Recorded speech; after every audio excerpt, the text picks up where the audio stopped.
जैसे कि अब ये वाला क्वेश्चन है, इसको कैसे करें? अरे भैया कितना आसान है, देखो क्वेश्चन पूरे आसान इलेक्ट्रिसिटी चैप्टर के। आपको सिर्फ फॉर्मूलेज याद होना चाहिए, यूनिट्स याद होना चाहिए, कॉन्सेप्ट अगर किसी का है भी नहीं ना क्लियर, थोड़ा बहुत कॉन्सेप्ट भी मालूम है ना तो हो जाएगा। हाउ मच वर्क, वर्क पूछा है W is done in moving force C, C मतलब चार्ज, ये कूलम है, सी मतलब यूनिट है ना, तो ये कितना क्या दिया है, क्यू दिया है, किसमें दिया है, कूलम में दिया है। 2 point having potential difference, PD मतलब पोटेंशियल डिफरेंस, ठीक है, मैंने शॉर्ट में लिख रखा है पीडी मतलब पोटेंशियल डिफरेंस 10 वोल्ट का। तो जो पहले दिया है गिवन लिख लो, है ना, जैसे अपन मैथ्स में करते हैं। वर्क डन पूछा है, क्वेश्चन मार्क, फोर्स सी मतलब कूलम में दिया है तो मतलब 4 सी चार्ज दिया है, पोटेंशियल डिफरेंस यानी वी दिया है आपको 10 वोल्ट। ठीक है, अब आपको वर्क निकालना है, तो मैंने वर्क का फॉर्मूला ऑलरेडी आपको बता ही दिया है, क्या होता है, product of Q into V. अभी मैंने लिखवाया आपको product of Q into V. ठीक है, वर्क डन, फॉर्मूले याद है तो काम आसान हो जाएगा। Work is equal to Q into V, लगा दो फॉर्मूला, क्यू दिया है 4, वी दिया है 10, 4 इंटू 10 कितना हो गया, 40 वोल्ट। काम खत्म, बस इतना सिंपल इलेक्ट्रिसिटी चैप्टर के न्यूमेरिकल्स। ठीक है, बहुत इंपॉर्टेंट है, ये खत्म कर दिया अपन ने। अगला देखते हैं, 100 joule of work is done, 100 joule, देखो वर्क की यूनिट जूल होती है, यूनिट्स फॉर्मूले नोटेशंस क्या क्या यूज होते हैं बस इतना याद कर लो आप। ठीक है, 100 जूल ऑफ वर्क, ठीक है, तो work is given as 100 joule, is done in moving a charge of 5 coulomb, 5 coulomb का चार्ज दिया है। ठीक है, मतलब क्यू दिया है। ठीक है, थोड़ा रेड पेन का भी ज्यादा हाईलाइटेड हो जाएगा तो वाइट यूज करते हैं, 5 कूलम from one terminal to battery terminal. हाँ ठीक है, what is the potential difference of the battery, potential difference पूछा है, अगेन वही फॉर्मूला लगा दो, W equal to Q B. ठीक है, यही फॉर्मूला हम लोग लगा देंगे, W is equal to Q into V. अब Q क्या होता है, सी W कितना दिया है 100, जो दिया है वो रख दो, Q कितना दिया है 5 इंटू वी, तो V लगा दिया, V तो पूछा है ना, तो ट्रांसपोज कर दो, 100/5, क्लास 10th में हो इतना तो आप कर सकते हो, 5 1 जा 5 2 जा 20, तो V इज इक्वल टू 20। अब इसकी यूनिट लगाना जरूरी है, ये क्या है V पोटेंशियल डिफरेंस, तो ये क्या है वोल्ट में। ठीक है, वोल्ट लिख देना या V लिख सकते हो आप। ये खास बात है कि इसका नोटेशन भी V है और इसकी यूनिट भी स्मॉल v से रिप्रेजेंट की जाती है। ठीक है, ये हो गया क्वेश्चन सॉल्व, फॉर्मूले मालूम होना चाहिए बस। चलो अब यहां पर देखते हैं इस वाले क्वेश्चन को, इफ 4 इंटू 10 टू दावर, अब कभी 10 टू दी पावर में दिया हो तो जो दिया है वो रख दो आप। If 4 into 10 to the power -3 joule of work is done in moving a particular, even moving a particles carrying a charge of, ठीक है, तो वर्क दिया है, so work done is equal to 4 into 10 की पावर -3 जूल। और क्या दिया, coulomb में दिया है, क्यू दिया है 16 इंटू 10 की power -c from infinity two point P. ठीक है, what will be the potential at A point, potential difference पूछा है, वी पूछा है, लगा दो फॉर्मूला, काम खत्म कर दो, 2-2 मिनट के सवाल हैं ये, Q इंटू वी, तो work is equal to Q into V, work कितना है 4 इंटू 10 की पावर -3, Q कितना है 16 इंटू 10 की पावर -6 इंटू वी, तो ये इधर आके डिवाइड हो जाएगा, 4 इंटू 10 की पावर -3 होल अपॉन 16 इंटू 10 की power -6 equal to V, 4 1 time 4 4 time 16। अब ये एक्सपोनेंट, तो एक्सपोनेंट चैप्टर पढ़ा होगा क्लास 7th 8th में, है ना, 1/4, ये हो गया 1/4। ठीक है, सो 1/4 इंटू 10 की पावर -3 उधर, अब ये -6 जो है, आपने एक फॉर्मूला नहीं पढ़ा, A की power m divided by A की पावर n, या फिर A की पावर m अपॉन A की power n is equal to A की पावर m-n, सुना होगा ये फॉर्मूला कभी बचपन में, A की पावर m-n, यही लगा रहा हूं मैं यहाँ पे, 10 की पावर -3 है तो ये वाली पावर माइनस हो जाएगी, याद रखना माइनस होगी तो एक माइनस तो फॉर्मूले वाला है, लेकिन ये n भी माइनस में ही दिया है तो ये उधर जाके भी माइनस का हो जाएगा, ये फॉर्मूला मैंने लगा दिया, तो 2 बार माइनस आएगा तो ये प्लस हो जाएगा, इक्वल टू वी। तो कुल मिलाकर जो फाइनल कैलकुलेशन हमारे पास बचेगा वो बचेगा v इज इक्वल टू 1/4 यानी 0.25 इंटू 10 की power -3 minus into minus plus 6, 6 minus 3 plus का 3, तो 0.25 इंटू 10 की पावर 3, 0.25 इंटू 10 की पावर 3। आप चाहो तो और सॉल्व कर लो। v is equal to 0.25 into 10 की पावर 3, यानी कितने जीरो, 3 जीरो। 0.25 इंटू 1000 कितना हो जाएगा, 250, तो 250 वोल्ट हमारे पास फाइनल आंसर आ जाएगा।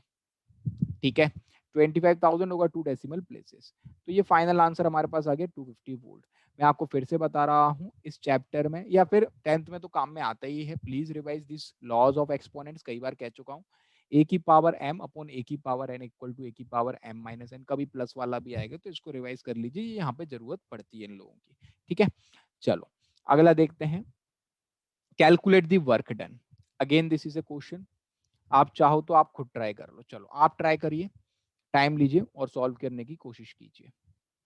ओके, तो इसमें एक नई वेराइटी है, इसमें एक नई वेराइटी क्या है, calculate the work done, work निकालना है, W आपको निकालना है, in moving a charge of 5 coulomb, ये आपको Q दिया गया है, from a point at a potential of 210 volt to another point at 250 volts. देखो मैंने आपको जब पोटेंशियल डिफरेंस की डेफिनेशन पढ़ाई थी, तब मैंने आपसे इतना कहा था कि पोटेंशियल डिफरेंस वो होता है, या पोटेंशियल डिफरेंस एक वर्क होता है, कितना आप वर्क कर रहे हो। ठीक है, तो potential difference is defined as the work done in moving a unit positive charge from one point to another. कोई भी पॉजिटिव चार्ज को एक पॉइंट से दूसरे पॉइंट तक ले जाने के लिए जितना वर्क आप कर रहे हैं उसको पोटेंशियल डिफरेंस कहा जाता है। ठीक है, मतलब दो पॉइंट्स आते हैं, एक पॉइंट और ये दो पॉइंट, तो उन्होंने इस बार दोनों पॉइंट्स पे कितना वोल्टेज है वो दे दिया, from a point at a potential of 210 volt, तो मान लिया कि यहाँ पर 210 वोल्ट है, to another point at potential of 250 volt. तो कभी भी जब आपको दो पॉइंट्स दिए जाएं, दोनों पे अलग अलग पोटेंशियल डिफरेंस दिया जाए, तो आप नेट पोटेंशियल निकाल लेंगे। ठीक है, तो नेट पोटेंशियल होता है V is equal to potential difference at B minus potential difference at A। हमेशा याद रखेंगे आप लोग, जहां पर आप ले जा रहे हो, ठीक है, तो कहां से ले जा रहे हो, ए से ले जा रहे हो बी तक, ए से ले जा रहे हो बी तक, तो फाइनल पॉइंट जहां पर उसकी फाइनल पोजीशन है और जो इनिशियल पोजीशन थी उन दोनों का difference, so V final minus V initial. ठीक है, तो potential difference at B minus potential difference at A will be net potential difference. कहने का मतलब ये है कि पोटेंशियल डिफरेंस बी पर कितना है 240, तो 240 रख दो, यहाँ पर कितना है 210, तो यहाँ पर 210 रख दो, 240 माइनस 210 30, तो ये 30 वोल्ट जो है आपका नेट पोटेंशियल डिफरेंस हो जाएगा। ठीक है, तो जब दो अलग अलग पॉइंट्स का पोटेंशियल डिफरेंस दिया गया है तो फाइनल पॉइंट और इनिशियल पॉइंट का डिफरेंस आप रख दीजिए। फिर क्या दिया है, calculate the work done, work हमको निकालना है, तो वर्क डन का फॉर्मूला लगा देते हैं Q और V का। ठीक है, तो work is equal to Q, Q कितना दिया है 5 कूलम, 5। ठीक है, Q आपका 5 कूलम है, पहले अपन देख चुके हैं। V कितना है, ये वाला V रखना है, ऐसा नहीं कि 240 रख दो या 210, इनका डिफरेंस। ठीक है, 30, so work done is equal to 5 3 is 15 150। अब वर्क की यूनिट क्या होती है, जूल्स, ये अभी पिछले क्वेश्चन करवाए वहां से याद हो गई होगी कि work done is equal to 150 joules. ये हमारे पास आ गया वर्क डन 150 जूल्स। ठीक है, तो अभी तक हम लोगों ने क्या क्या सीख लिया, अभी तक हम लोगों ने ये सीख लिया, यहां से शुरू करते हैं हम लोग, करंट का फॉर्मूला सीख लिया था। ठीक है, how much work is done, तो वर्क जब Q दिया है V दिया है तब QV के फॉर्मूले से निकलेगा। कभी वर्क दिया जा सकता है, Q भी दिया जा सकता है, V गायब कर दिया जाएगा तो भी आप इस फॉर्मूले से लगा सकते हो, मतलब एक फॉर्मूला पक्का है, इस पे क्वेश्चन बनता है। V आ गया है। दूसरा हमारे पास अगेन वर्क दिया था, Q दिया था, इस बार जो वर्क दिया था वो 10 की पावर -3 के टर्म्स में दिया था, चार्ज भी 10 की पावर -6 के टर्म्स में दिया था, तो जरूरत पड़ने पे हम लोगों ने कानून लगा दिया किसका, एक्सपोनेंट्स का, लॉ ऑफ एक्सपोनेंट्स, तो आप ये भी लगा सकते हो। फिर कभी ऐसा होगा कि अलग अलग पॉइंट्स पर पोटेंशियल डिफरेंस दिया है, तो जिस पॉइंट से आप ले जा रहे हो, from a point at potential of 210 से आप लेकर जा रहे हैं 240 की तरफ, तो क्योंकि आप 240 की तरफ लेकर जा रहे हैं, इसलिए फाइनल पॉइंट जो होगा वो 240 वाला रहेगा। इनिशियल उसकी पोजीशन 210 थी, फाइनल माइनस इनिशियल कर दीजिए, एक पोटेंशियल डिफरेंस आ जाएगा नेट, देन वो आप सब्स्टिट्यूट करेंगे। इस पोटेंशियल 30 को आप यहाँ पर सब्स्टिट्यूट करेंगे, जो कि मैंने कर दिया, तो वर्क आ गया है। इतना कर लिया अपन ने, ठीक है, यहाँ तक कोई डाउट नहीं होना चाहिए। चेक करते हैं और भी क्वेश्चंस किस तरीके से हैं। अब कभी ये आ जाता है 2 बल्ब वाला क्वेश्चन, ठीक है, ये थोड़ा सा डिफरेंस है, थोड़ा सा अलग क्वेश्चन है, थोड़ा सा डिफरेंट क्वेश्चन है। 2 बल्ब्स, 2 बल्ब है, having rating of 100 watt, W means watt, 220 volt and 60 watt and 220 volt respectively. Which one has a greater resistance? Resistance किसका ज्यादा है? आपने कभी बल्ब मार्केट में खरीदे होंगे। जब आप मार्केट में बल्ब खरीदते हैं तो आप हमेशा देखेंगे कि जो बल्ब होता है उस पे है ना पावर्स लिखी होती है, रेटिंग्स लिखी होती है, इनको रेटिंग्स भी बोला जाता है ना। इन दोनों चीज को क्या बोला जाता है? रेटिंग्स। तो ये वाट में जो होती है, डब्ल्यू में वो पावर होती है, ये इसका पोटेंशियल डिफरेंस होता है, ठीक है। तो यहाँ पर 2 तरीके के बल्ब दिए हैं, तो मैं ले लेता हूं bulb A and bulb B. Bulb B और बल्ब ए में हमको क्या क्या दिया है? डब्ल्यू मतलब वॉट दिया है, वॉट मतलब होता है पावर, है ना, यूनिट आपको याद होना चाहिए। फिर वोल्ट में क्या होता है? वोल्टेज, तो ये तो आपको मालूम होगा, है ना। तो इसकी पावर जो हमको दे रखी है वो कितनी है? 100 वॉट। वोल्टेज बल्ब ए का कितना है? 220 वॉट। बल्ब बी में पावर कितनी दे रखी है हमारे पास? Power is 60 watt and voltage is 220 volt. तो मतलब दोनों ही 220। एक बात और याद रखना कि ये 220 वोल्टेज जो होता है वो इंडिया में प्रेफर किया जाता है, सभी जगह पे आपको मिल सकता है। अब मैंने आपको पावर का क्या फॉर्मूला बताया? V और I। तो पावर का फॉर्मूला कितना होता है? V इंटू आई, ठीक है। इधर भी पावर का फॉर्मूला कितना होता है? V इंटू आई। अब आप एक काम कीजिए, यहाँ पर जो I है उसको अकेला छोड़िए, इस V को यहाँ पर ट्रांसपोज कर दीजिए, तो ये क्या बन जाएगा? Power upon V। ये क्या बन जाएगा? यहाँ पर भी power upon V equal to I. तो दोनों ही केसेस में इंडिविजुअली आप ये फॉर्मूले अप्लाई कर दीजिए, करंट आ जाएगा हमारे पास। रेजिस्टेंस पूछा है, लेकिन सर हम करंट क्यों निकाल रहे हैं? रेजिस्टेंस का रास्ता करंट के थ्रू ही जाता है, पहले आपको करंट निकालना पड़ेगा। करंट निकालने के लिए ये फॉर्मूला लगा दिया, पावर क्या है? 100, वोल्टेज क्या है? 220 इज इक्वल टू आई। तो 0 से 0 कट जाएगा, 10/22। तो 10/22 आप ये लगा दो। अच्छा, मैं एक काम करता हूं, आपको है ना डायरेक्ट करवा देता हूं, ठीक है। वी आई की जगह पर आई मत निकालिए, क्योंकि यहाँ पर रेजिस्टेंस है। तो अपन ने एक फॉर्मूला मैंने अभी आपको पढ़ाया था, 3 फॉर्मूले मैंने आपको बताए, है ना। V I V square by R वाला भी मैंने आपको बताया पावर का। तो यहाँ पर आई स्क्वायर आर, जब आई और आर दिया हो तब वी स्क्वायर बाय आर, तब हम लोग ये लगा सकते हैं वी आई। तो एक काम करते हैं, फिर हम लोग वी स्क्वायर बाय आर लगा देते हैं। वी हमको दिया गया है, आर हमसे पूछा गया है, पावर हमको दी गई है, ठीक है। तो आप चाहो तो ऐसा भी कर सकते हैं, तो अपन डायरेक्ट करते हैं, है ना। तो यहाँ पर मैं वी आई की जगह पर लगा रहा हूँ V square by R, power is equal to V square by R. यहाँ पर भी मैं पावर की जगह पर वी स्क्वायर बाय आर लिखूंगा, क्योंकि यहाँ पर वी दिया है, हाँ वी दिया है, पावर दिया है, हाँ, रेजिस्टेंस पूछा है, रेजिस्टेंस निकल आएगा, ठीक है। तो रेजिस्टेंस का क्या फॉर्मूला बनेगा? रेजिस्टेंस और पावर को आप ट्रांसपोज कर दीजिए, तो resistance is equal to V square upon P.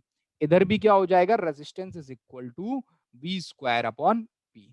अब हम लोग एक काम कर सकते हैं कि यस, रेजिस्टेंस का फॉर्मूला लगा सकते हैं। वी कितना दिया है? 220, सो 220 का स्क्वायर तो 2 बार लिख लेता हूं।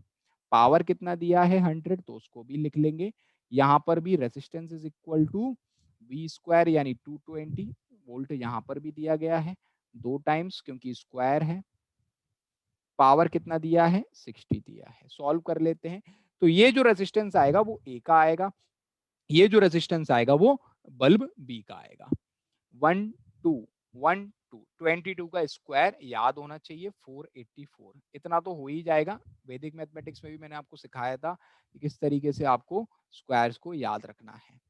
फिर यहाँ पर अपन क्या करेंगे, रेजिस्टेंस ऑफ बी, तो ये हो जाएगा 10, एक ही बचा भैया, 6 से काट देते हैं हम लोग, तो यहाँ पर 2 3 2 110।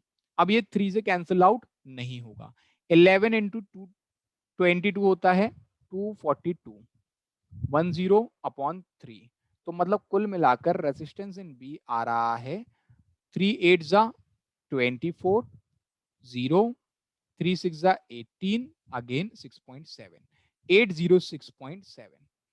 तो यहां पर हमारे पास रेजिस्टेंस इन बी आ गया है। रेजिस्टेंस इन ए कितना है देखो, 484, तो रेजिस्टेंस इन ए इज 484, किसमें ज्यादा है? एक बात याद रखना, यहाँ पे यूनिट लगाना बहुत इंपॉर्टेंट है। यूनिट क्या होती है रेजिस्टेंस की? ओम होती है। यूनिट का काफी इंपॉर्टेंस है। रेजिस्टेंस की अगर मैं बात करता हूं तो किसका ज्यादा है? ग्रेटर रेजिस्टेंस पूछा है भैया, ए का कम है, बी का ज्यादा है, तो वी कैन से कि yes, resistance of bulb B is greater than resistance of bulb A. Clear है? चलो अगला देखते हैं, अब टॉर्च बल्ब वाला। A torch bulb has a resistance of 1 ohm when cooled। ठीक है, ये तो ऐसे ही मेंशन किया गया, आपको अभी इतना दिमाग नहीं लगाना है, आपको अभी 1 महीने बाद पेपर है, तो आपको इतना दिमाग नहीं लगाना है। ठीक है, ये हाँ, इस पे मैंने कोल्ड क्या होता है, ये क्या होता है, ये अपन है ना जब इलेक्ट्रिसिटी चैप्टर पढ़ा था तब उसके बारे में बताया गया था, तो वो आप एक बार देख लेना। It draws a current of 0.2 ampere, A मतलब एम्पियर, तो ये क्या दिया है? आई। ये क्या दिया है? रेजिस्टेंस। सोर्स दिया है 2 वोल्ट का, मतलब ये वी दिया है, एंड ग्लोज। ठीक है, कैलकुलेट क्या करना है? Resistance, the resistance of the bulb when glowing. ठीक है, जब वो ग्लो कर रहा है, कोल्ड मतलब जब वो ग्लो नहीं कर रहा है, ठंडा रखा हुआ है, ठीक है, टॉर्च बल्ब, तब का रेजिस्टेंस दिया है। तो उन्होंने कहा है कि जब वो ग्लो कर रहा है तब उसका रेजिस्टेंस कितना होगा। ठीक है, तो यहाँ पर आर दिया है, आई दिया है, वी दिया है, तो आर आई और वी इन तीनों में क्या रिलेशन है? ओम्स लॉ लगा दो, V is equal to I R. R दिया हुआ है, आई दिया हुआ है, वी भी दिया हुआ है, तीनों चीज आपको दी गई है।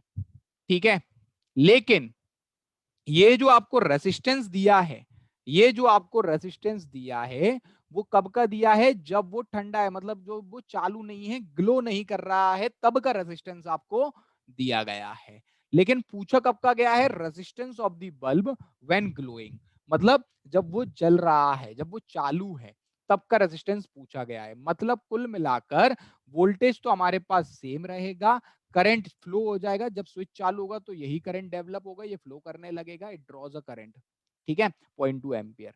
तो अब हमको रेजिस्टेंस निकालना है, तो V equal to I R से हम कह सकते हैं कि yes, R is equal to V upon I. R is equal to voltage कितना दिया है? 2 वोल्टेज दिया है। करंट कितना दिया है? 0.2, 0.2, तो ये डेसिमल हट जाएगा, यहाँ पर एक जीरो आ जाएगा, 2 1 times 2 10 times, resistance is equal to 10 ohm. ठीक है, तो याद रखना ये रेसिस्टेंस कब का है? जब बल्ब ग्लो कर रहा है, when bulb is glowing, torch bulb is glowing. जब ठंडा है तब का रेजिस्टेंस। कई लोग ये सोचते हैं कि सर रेजिस्टेंस तो दिया हुआ है, फिर क्यों पूछ रहे हैं? तो जो रेजिस्टेंस दिया गया है वो तब का दिया है जब वो कोल्ड, मतलब जब वो ग्लो नहीं कर रहा है। ठीक है, चलो सेकंड पार्ट पे आ जाते हैं। Explain the reason for the difference in resistance. अब यहां पर रीजन भी पूछेंगे वो कि भैया जो रेसिस्टेंस का डिफरेंस है वो क्यों आ रहा है। एक बात बताइए, मैं तो रास्ते से जा रहा था, भेलपुरी खा रहा था, ठीक है, मान लो कि यहां से आप हो, ये आप भी जा रहे हो रास्ते से, ये जा रहे हो, आप खुले रास्ते पे जा रहे हो, ठीक है, बिल्कुल सुनसान सड़क है, कुछ भी नहीं है ना, आपको कोई भी एक ऑब्स्ट्रकल या कुछ भी नहीं मिल रहा है, आप ड्राइव कर रहे हो मान लो कार से, है ना, कुछ भी नहीं मिल रहा है, तो आपकी स्पीड बरकरार रहेगी, है ना। लेकिन क्या होता है, थोड़ी आगे चल के आपको एक स्पीड ब्रेकर मिलता है, तो वो स्पीड ब्रेकर क्या काम करता है? आपकी स्पीड को कम कर देगा। ठीक है, अब वो स्पीड ब्रेकर किसी एक रोड पे मिला होगा तो वो आपकी स्पीड को कम कर देगा। तो रेजिस्टेंस भी क्या करता है? ये करंट जब जा रहा होता है तो उसको रोकता है। रेजिस्टेंस का काम क्या है? जब वो करंट जा रहा होता है तो उसको रोकता है ना। अब दूसरी बात यह है कि करंट जब ठंडे हैं तब तो कोई प्रॉब्लम नहीं है, मतलब हीट कोई है क्या उसमें, नहीं है। फिर एक कंडीशन, तो ये आप रेजिस्टेंस की मीनिंग आप समझिए, रेजिस्टेंस का काम है रोकना, ठीक है, ये आपको मैं बता चुका हूं। फिर मैंने आपको 2-3 चीज और बताई थी कि जो रेजिस्टेंस होता है वो किन्हीं फैक्टरों पे डिपेंड करता है ना। तो रेजिस्टेंस जो होता है वो लेंथ पे डिपेंड करता है, डायरेक्टली प्रोपोर्शनल होता है। फिर मैंने आपसे कहा था कि टेम्परेचर पे भी डिपेंड करता है, तो रेजिस्टेंस टेम्परेचर से डायरेक्टली प्रोपोर्शनल होता है, ठीक है। अगर कहीं पर भी टेम्परेचर बढ़ेगा तो रेजिस्टेंस बढ़ेगा, ठीक है। तो उन्होंने कहा था ये ठंडा है, तो जब कोल्ड था तो एक ओम है, ठंडा है। अब वो बल्ब ग्लो कर रहा है क्योंकि heating effect of electric current कहता है कि जब करंट फ्लो होता है तो वो हीट प्रोड्यूस करता है, जूल्स लॉ ऑफ हीटिंग है ये, ठीक है। तो ग्लो कर रहा है मतलब कहीं ना कहीं हीट पैदा कर रहा है। तो हम ये कह सकते हैं कि yes, when bulb glows its temperature is increased, या उसका टेम्परेचर जो है वो बढ़ जाता है। जब कोई चीज गर्म हो रही है तो टेम्परेचर बढ़ जाएगा ना, तो उसका जो टेम्परेचर है वो बढ़ जाता है, it's temperature is increased and resistance is directly proportional to temperature, and since resistance is directly proportional to temperature, resistance will also increase, temperature बढ़ने से resistance भी बढ़ जाएगा। समझ में आया? तो लेंथ से रिलेटेड क्वेश्चन पूछे जाएंगे, एरिया से भी रिलेटेड क्वेश्चन पूछे जाएंगे, वो भी मैं आपको करवा दूंगा। Resistance will also increase, resistance बढ़ जाएगा अपना, ठीक है। ये इसका आंसर हो गया। Okay, calculate the resistance of 1 kilometre long copper wire. 1 kilometre, वाह क्या लंबाई है, 1 किलोमीटर लंबा कॉपर वायर है, रेडियस दे रखी है उसकी 1 mm। आपको रेजिस्टेंस निकालना है। Resistivity of copper is given, resistivity, तो जब भी रेजिस्टिविटी दी जाए इसका मतलब ये है कि रेजिस्टेंस का formula in terms of resistivity लगने वाला है। Resistance is equal to rho L by A, ये मैंने आपको बताया था formula, resistance is equal to rho L by A. अब इसमें लेंथ दे रखी है हमको, एरिया हम रेडियस से निकाल लेंगे। हम लोग एज्यूम करते हैं कि जो वायर होता है, एज्यूम क्या करते हैं, होता ही है, वायर जो है वो सिलेंड्रिकल फॉर्म में होता है, ठीक है, ये बात आप याद रखना, ठीक है। या सर्कुलर फॉर्म में हम लोग बात करेंगे, उसका बेस होता है। तो यहाँ पर रेजिस्टेंस हमको निकालना है, लेंथ कितनी दे रखी है 1 किलोमीटर, एरिया भी आपको निकालना है, ठीक है। तो लेंथ इज 1 किलोमीटर, हमेशा याद रखना जब किलोमीटर वगैरह में दिया जाए ना तो आप मीटर में कन्वर्ट कर लें, 1 kilometre is equal to 1000 metre. अब एरिया कितना है, तो एरिया ऑफ क्रॉस सेक्शन आपको निकालना पड़ेगा, तो एरिया का फॉर्मूला हो जाएगा पाई आर स्क्वायर, ठीक है। सर्कुलर क्रॉस सेक्शन का आपको निकालना पड़ेगा पाई आर स्क्वायर। तो रेडियस कितनी दे रखी है 1 mm, ठीक है। तो जो रेडियस दे रखी है 1 mm उसको भी कन्वर्ट कर लेते हैं, सिंस रेडियस इज 1 mm। अब 1 mm को भी मीटर में हम लोग कन्वर्ट कर लेंगे, तो ये होता है 1/1000 mm, 1/1000 मीटर। 1000 से आप डिवाइड कर दीजिए, 1 mm is equals to 1/1000 metre. तो ये हो गया, पाई की वैल्यू यहां पर रखेंगे 22/7 इनटू रेसिस्टेंस का स्क्वायर, तो 1/1000 इनटू 1/1000। इसको सॉल्व करने का मैं बहुत ही आसान तरीका बता रहा हूं, 22/7 को डेसिमल में ही लिख लो 3.14। अब यहां पर आप इसको एक्सपोनेंशियल फॉर्म में लिख सकते हो, 3 जीरो है, यहां पर भी 3 जीरो है, तो टोटल कितने 6 जीरो हो गए, 1/10 की पावर 6।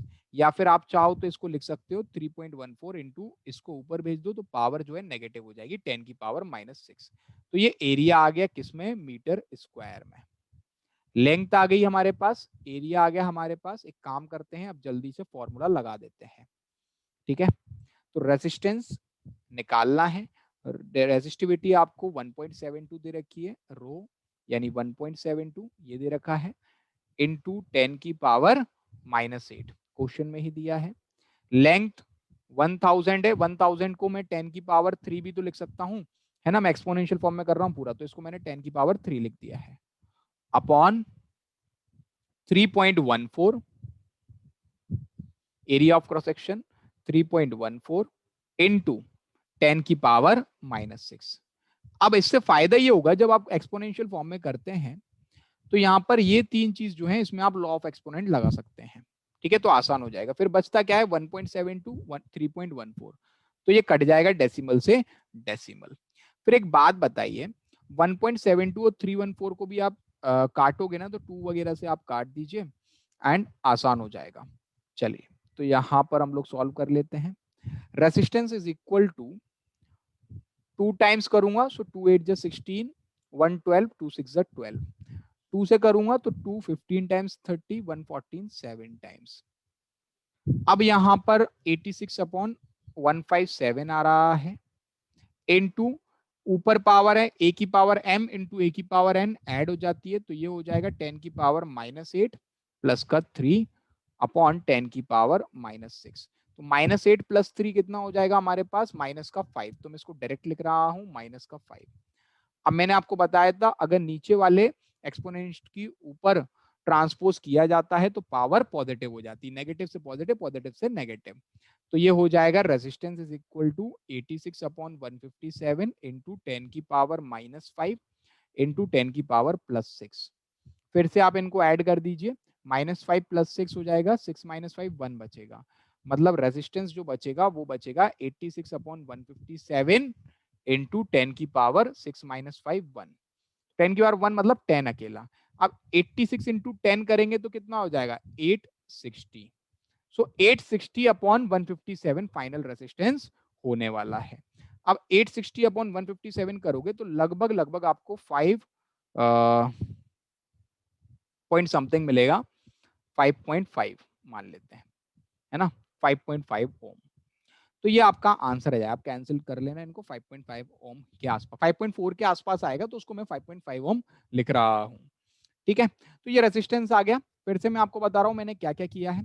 रेसिस्टेंस को निकालने के लिए रो एल बाय ए का फॉर्मूला लगाया है। लेंथ 1 किलोमीटर दी गई थी, उसको 1000 मीटर में कन्वर्ट कर लिया, इस 1000 को एक्सपोनेंशियल फॉर्म में लिख लिया 10 की पावर 3। एरिया लगेगा सर्कल का पाई आर स्क्वायर, पाई को मैंने 3.14 लिखा है। रेडियस थी 1 mm, उसको मैंने मीटर में कन्वर्ट किया तो 1/1000 हो गया, यानी 1/10 की पावर 3। तो इसको 1/10 की पावर 3 1/10 की पावर 3 टोटल 6 जीरोस हो गए थे तो ये 10 की पावर 6।